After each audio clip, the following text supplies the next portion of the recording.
Was inducted into the Virginia Sports Hall of Fame and now into the Chesapeake Sports Club Legion of Honor. We may not have heard much from NASCAR star Ricky Rudd since he retired from the sport 5 years ago, but in this exclusive Sportswrap interview, Chris Reckling brings us up to speed with the Iron Man of racing.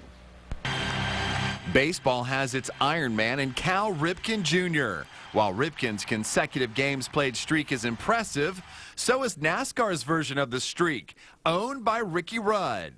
In his 32-year racing career, the Chesapeake native started 788 consecutive races, making him the sport's Iron Man. I had a long career, much longer than most people, so, when it came time to wind things down, I was ready for it.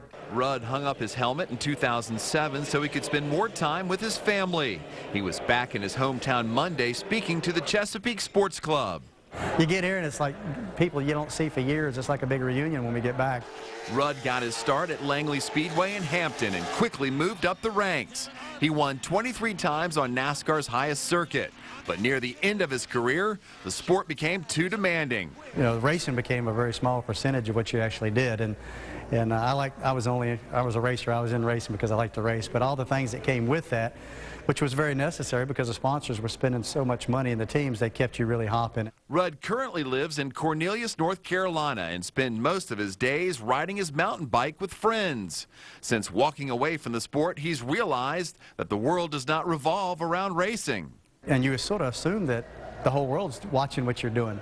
So when you step aside and you step out of the sport, you realize, man, there's, a lot of people, it's not unusual for your neighbors next door not to even know anything about the sport. Rudd still keeps a close eye on NASCAR and says engineering has too big a role in the sport. It's a much more science-based sport than it used to be. That doesn't always mean the racing's better. And I think they're having a hard time figuring out how to, how to sort of hold back the science and get the racing back to where it used to be. In Chesapeake, Chris Reckling for the Sportswrap.